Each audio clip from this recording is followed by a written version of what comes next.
Time now for your forecast first. WRBL News 3 First Alert Weather.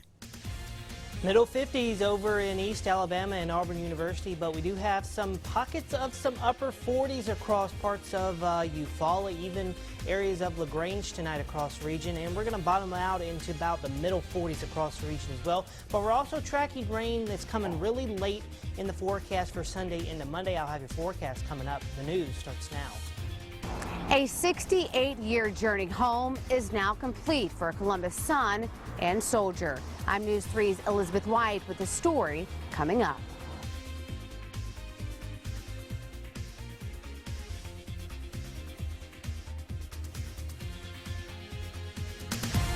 On your side, this is News 3 Night Watch.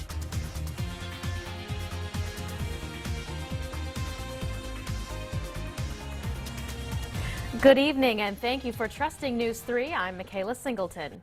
Well, jumping right into breaking news this evening, Columbus police confirm a clerk is on the way to the hospital after being injured in an armed robbery. Officers tell News 3 a man with a gun entered the BG Mart on Far Road in about the 1000 block around 10 p.m.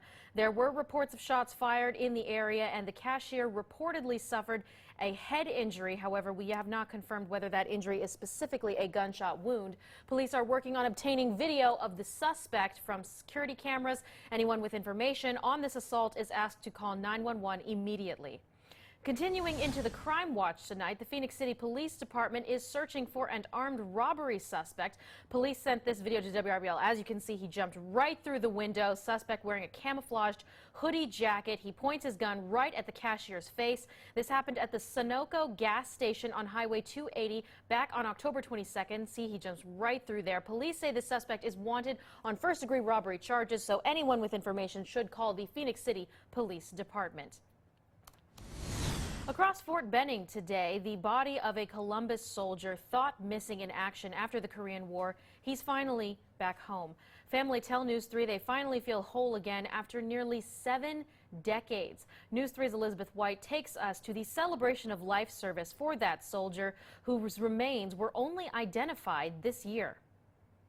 A Columbus son and soldier killed in the Korean War has completed a 68-year journey home to his final resting place here at Fort Benning.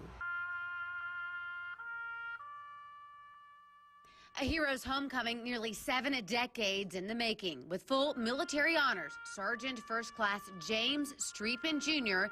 is laid to rest in his hometown of Columbus. I didn't know if I would actually live to see this day, but I wanted it so bad. During his service, Streetman's family received his Purple Heart with Oak Leaf Cluster. Streetman was killed in action on July 22nd, 1950. Streetman and 847 soldiers lay unknown at the National Memorial Cemetery of the Pacific until 2018, when his remains were identified. A celebration of life service welcomed this former unknown soldier home to those who love him, many who have never even met him. I think he would have been pleased at the affection that the people hold for him, even though they didn't know him. And I love having him in Georgia dirt. He was born here. He needed to come back here. The family of Sergeant First Class James Streetman Jr. say they are thankful to every single person who helped bring their loved one home. They say now they are looking forward to visiting with him here at Fort Benning Cemetery and leaving flowers at his grave. Reporting on your side in Fort Benning, I'm News 3's Elizabeth White.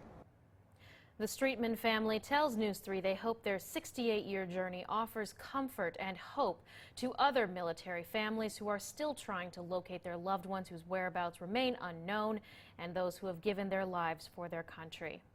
Well, News 3 is your local election headquarters following a federal judge's ruling to allow more than 3,000 Georgia voters to cast their ballots this upcoming Tuesday. Friday's decision comes amid complaints of newly naturalized U.S. citizens being turned away at early voting locations. Secretary of State and gubernatorial GOP candidate Brian Kemp, his office argued to maintain the state's existing policy, which requires deputy registrars to verify citizenship at the polls. However, a judge ruled this would, quote, put severe burden on those who do have proof of citizenship but who are not able to find a registrar present at their polling location. This is the second legal defeat for Kemp's office amid accusations of voter suppression from the Abrams campaign. Earlier this election, a judge ordered state election officials to stop throwing out absentee ballots which had been flagged for signatures. Coming up tomorrow, President Trump plans to campaign for Kemp at the Middle Georgia Regional Airport in Macon. Trump said during his meeting this week with White House officials, he says, quote, Democrat Stacey Abrams is not qualified to be Georgia's next governor. Doors open at 1 p.m. The event starts at 4 p.m. News 3 will be in Macon for the president's visit. We will have a recap on air and online. Meanwhile, Democratic candidate Stacey Abrams also continues her last chance on the campaign trail. Abrams and Representative John Lewis surprised Kroger shoppers in southeast Atlanta this morning. Former President Obama turned out yesterday to campaign for Abrams, and Oprah joined her for a rally earlier this week. If Abrams is elected, she would be the first black woman elected governor not only in Georgia, but in all of the United States. We also have a reminder for you tonight. You can join News 3. We are your local election headquarters this upcoming Tuesday for our coverage of the midterm elections. We'll go over results from the top races, both in Georgia and Alabama. We also have a local political expert who plans to join us in the studio to break down those races that will impact the Chattahoochee Valley the most. That will all be on a special election edition of News 3 Night Watch. It will be Tuesday night at 11 Eastern and 10 Central. Well, we got a fair amount of rain at the end of this week, but when will we see those wet conditions again, and how long will they last? Probably sooner than you think. That's why we turn right now to First Alert meteorologist Cody Nickel, who has our first forecast.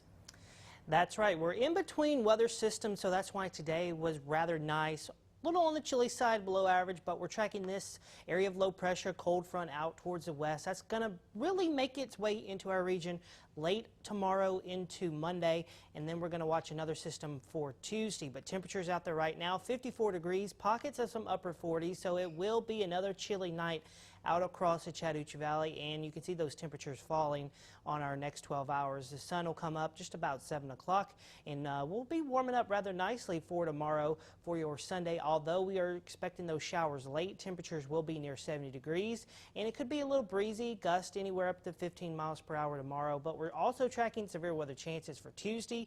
I'll have that coming up, as well as the rain chances for Sunday and Monday in your raincast models, Mikhaela. Thank you very much, Cody. News 3 is on your side, reminding you the sun has set on daylight savings time. Be sure to set your clocks back 1 hour at or before 2 a.m. That's in just a couple of hours. However you decide to relive that 1 a.m. hour all over again, having a night out or sleeping in, it's all up to you. Daylight savings is meant to give us back just a little bit of extra time in winter when the nights get longer and the days get shorter.